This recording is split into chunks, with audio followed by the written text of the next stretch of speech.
If you're watching today's video, you might have found yourself asking the question, when does quitting smoking weed get better? When does this whole experience of sobriety start to improve? And in today's video, I'm going to set out to answer that question for you by providing you with two very specific, I'll call them checkpoints along your sobriety process that you're going to want to pay attention for, where I think things start to get better. And I say this as someone who deeply struggled with addiction to nicotine, THC, energy drinks, and adult media content, substances that our channels and our programs now help people quit, okay? So when do things get better after you quit smoking weed? The first timeline is really straightforward, and I'm going to call it the first 90 days, after the first 90 days. And I say that for a few reasons. It takes about 90 days for the development of a new habit or a new process. And for a lot of people, when they're quitting smoking weed or quitting any drug for that matter, 90 days or 3 months is kind of the gold standard when it comes to quitting. During that 90 days, your dopamine levels, your serotonin levels, your GABA levels, all these different neurotransmitters are going to be rerouting, and your brain is going to start that initial process of laying out new pathways. I also say 90 days when it comes to cannabis because it's not uncommon with today's industrialized weed or whatever you want to call it, this really strong stuff. It's not uncommon that people are still testing positive 90 to 120 days post quitting. So for a lot of people in that first 90 days, they're still experiencing withdrawal symptoms and symptoms of detox. Now, here's the thing. Once you get through that initial stage of withdrawal, the headaches, the insomnia, the stomach pain, the irritability, the diarrhea, the constipation, whatever withdrawal symptoms it is you're experiencing, and keep in mind, some people might experience withdrawal, some people might not. But once you get through that, things instantly start to get better because you're no longer under the stress of withdrawal and detox. Now, that's the first checkpoint. So checkpoint number one, get through the withdrawal and things will instantly start to get better. And real quick, if you're struggling getting through the withdrawal, we make a chewing gum, Kick It, Crave Less chewing gum. You can learn about that more in the links in the pinned comment or right here on YouTube Shopping. Incredible product to help people quit nicotine, cannabis, and a bunch of other substances. Now, checkpoint number two, more importantly, okay? I say it takes about a year for things to really get better. Sobriety, I often refer to it as a practice or a discipline. And the more you practice sobriety, the better you are going to get, the more comfortable you are going to get being sober. And that simply takes time. There's no magic trick. There's no magic skill. There's nothing in particular that I could tell you that's going to help with that aside from time. And more importantly, it has to do with experiencing the different highs and lows that life is going to throw your way throughout the course of a year. So for most people, somewhere in, let's say, a year to 3 years, they're going to experience significant loss. They're going to experience significant gain. They're going to experience significant sadness, and they're going to experience significant joy. Right? It's about a year to 3 years to go through all these different experiences and all these different highs and lows. And what we're doing that during that time is we're practicing experiencing life's highs and lows without weed, without alcohol, without nicotine, whatever it is that you're quitting. And the more you go through those experiences, the better things are going to eventually get. Okay, and let me explain what I mean in a really simple example. So I live in New York, and I remember my first winter not smoking weed. It was like really challenging. I had quit weed for a while prior to that. And here comes winter. Here comes the change of the seasons. And I normally would get home, smoke up, watch some movies at night, just get all cozy with a bowl or with my one hitter, my Pax pen, whatever I had at the time, towards the end of my addiction with a cart. And that was like how I would spend winter mostly. Okay. And my first winter without weed was really it was hard. It was frustrating. It was very difficult for me. But after going through one winter and then a second winter and then a third winter without weed, getting through winter without cannabis became easy. It became easier. Now I'll give a little more emotional of a situation. very recently, within the last 24 hours of filming this video, my family, it wasn't my pet, but it was a family pet, my sister's.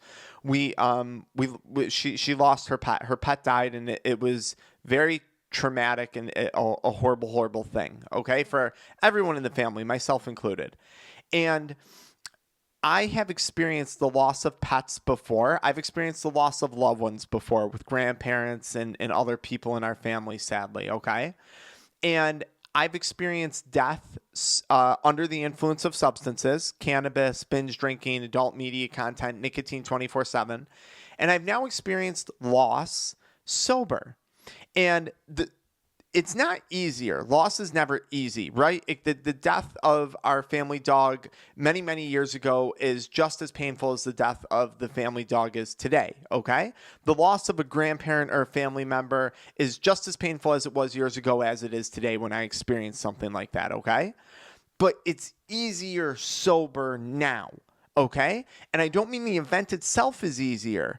I mean, the act and the practice and the discipline of remaining sober during that is easier.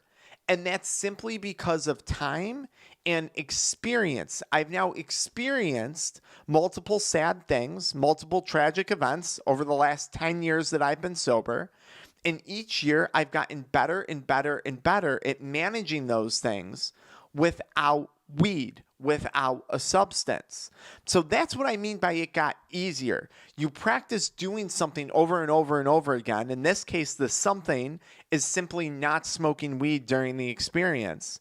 And you eventually get better at it. It gets quote unquote easier. Now I'll take that a step further too. I would say arguably, whether I'm going through a tragic experience or a celebratory experience, going to a wedding for the first time without smoking weed or having alcohol, getting to a holiday party for the first time without smoking weed or having alcohol. You could apply this to celebratory things too. I would actually argue that the experience itself is, to some degree, easier. Because now, let's take the case of a loss. Maybe it's the loss of a job. Maybe you took a financial hit in your business. Maybe, God forbid, it was the loss of a loved one or something more traumatic like that you've experienced. I say the event itself is easier because now sober, I actually have my full capacity to deal with that and manage that, versus having to try and manage that and then all the consequences of addiction that I was once dealing with. The strain on the relationships, the strain on my finances, the strain on my physical and mental health, all side effects of addiction, right? So in the past, I would experience the loss of a family member, which could be a person or a pet or whatever, and I would also have to now manage all the side effects of addiction on top of that loss.